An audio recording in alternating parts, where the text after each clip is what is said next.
Very erotic yan sa aming mga babae. Yung habang niroromansa nyo kami, tinititigan nyo kami na para bang gusto ninyo talagang angkinin nung araw na yun, nung oras na yun, ang aming kaluluwa. Mga ganyang tipo. Maitim ba skin? Underarm at singit mo? K-Skin ang bahala sa'yo. Premium ang ingredients, paraben-free and sulfate-free, and FDA-approved, kaya safe for everyone. With K-Skin, ibalik ang alindog mo. Huwag nang magpahuli. Hi guys! Welcome back to our channel. Kumusta po kayong lahat? Sana ay nasa mabuti po kayo. At sa mga hindi po nakakakilala sa akin, my name is Cheryl Ting. At kung bago lang po kayo sa channel na to, pwede po bang makingi ng isang favor to please consider to subscribe dito po sa ating channel. And also, huwag nyo na rin po sanang kalimutan i-like and i-follow ang ating Facebook page official and also ang ating TikTok account, Cheryl Ting. Maraming salamat po. And for today's video is another concern video po. Ang sabi niya is, Miss Che, napakasarap. Ang lalaki talaga nung letter niya dun sa sarap, ano? Sa feeling ng magkasabay kaming nakakatapos ni Mrs. Pero, mahirap matsyempuhan. 2 times pa lang yata nangyari ito sa amin.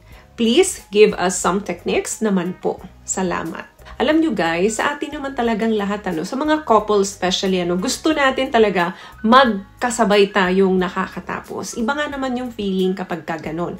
Pero, hindi nga naman talaga madalas nangyayari ito. You know why? Because orgasm is such a personal process. Meaning, iba-iba tayo ng proseso, iba-iba din yung tiyempo at oras at haba kung papaano tayo makakatapos. Eto yan, number 1.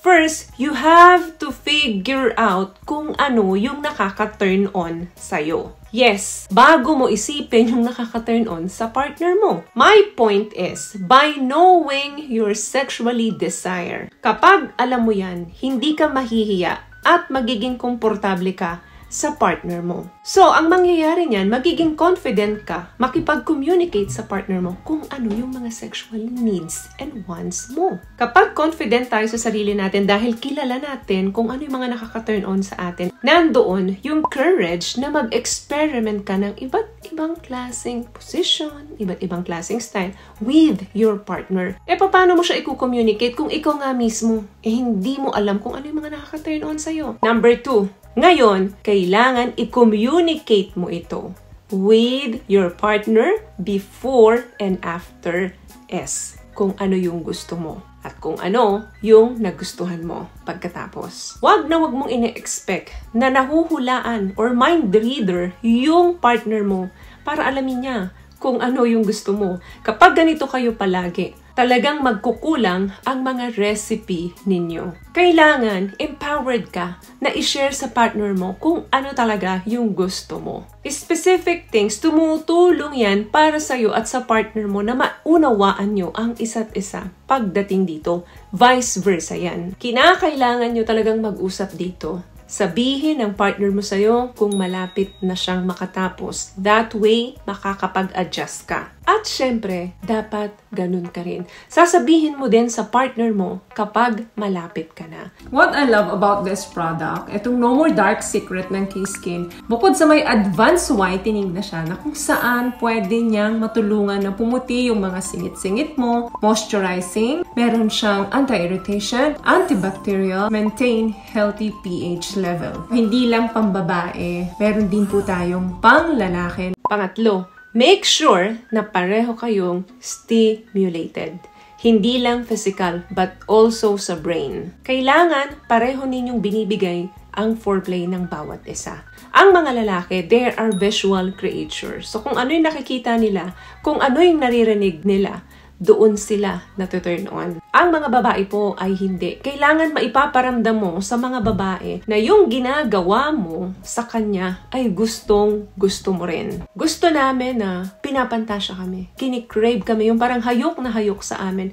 Yang mga ganyang pagpaparamdam sa amin, turn on ang mga kababaihan dyan. Hindi yung parang pinaparamdam nyo na utang ng loob pa namin sa inyo yung ginagawa ninyong pagro-romansa sa amin sa kama. Kaya make sure na napaparamdam mo sa babae na ine-enjoy mo yung ginagawa mo sa kanya. And syempre, dapat ine-enjoy niya rin. Kaya nga mahalaga ang number 1 and number 2 dahil nakakonekta yan dito sa pangatlo. Pansinin niyo ang mga babae boys, kapag hinahalikan nyo nakapikit, Pero kayo pag humahalik or pag romansa na kayo, nakadilat ang mga mata nyo. Why? Because gusto nyo nakikita yung mga partner ninyo kung ano na yung reaction nito. Ang mga babae naman nakapikit dahil nagbe-base kami kung ano yung naipapadama ninyo sa amin. Kaya make sure na stimulate na hindi lang ang katawan ninyo or physical, but also yung inyong brain. Kasi ang brain natin ang may pinakamalaking sex organ sa lahat ng parte ng katawan natin. Pang-apat,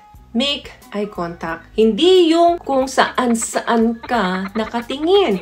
Ang pag-eye contact sa mga partner natin ay senyales o pagpapakita. It's a non-verbal communication na nagsasabi na sa same page kayo. Hindi ko sinabing titigan mo yung partner mo at hindi kumurap ang mga mata mo. Nakakatakot naman yan. Yung tingnan mo madalas yung partner mo, okay na yan. Sign na yan na you are connected with your partner. Very erotic yan sa aming mga babae. Yung habang niroromansa nyo kami, tinititigan nyo kami na para bang gusto ninyo talagang angkinin nung araw na yun, nung oras na yun, ang aming kaluluwa. Mga ganyang tipo. Last one, steady stimulation.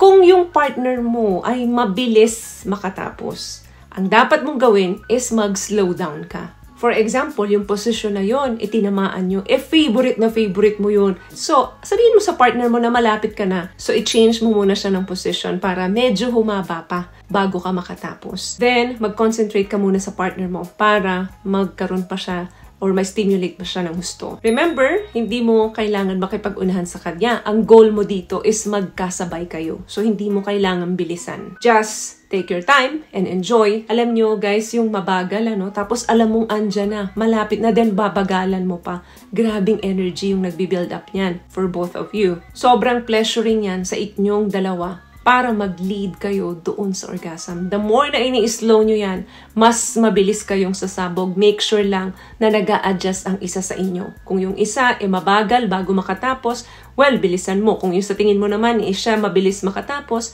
ikaw naman dapat magbagal ng bahagya.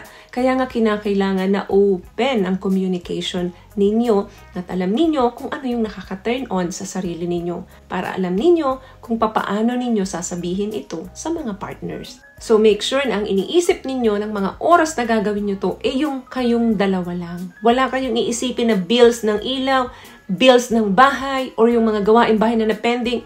Make sure bakante ang isipan ninyo. Dapat relax ang katawan ninyo and feeling comfortable kayo pareho. So, communicate with your partner. Kung bukas ang usapan ninyo, hindi imposibleng madalas nangyayari sa inyo na magkasabay makatapos. So, may natutunan ka ba sa mga napag-usapan natin ngayon? At kung nagustuhan mong ating video, please give it a thumbs up, comment down below, and also share this video na rin po sa mga kaibigan sa tingin nyo magugustuhan ng video natin. Once again, palagi po kayong mag-iingat at palagi po kayong manalangin. Thank you guys for watching and see you in our next one. Always love yourself and be a blessing. Bye!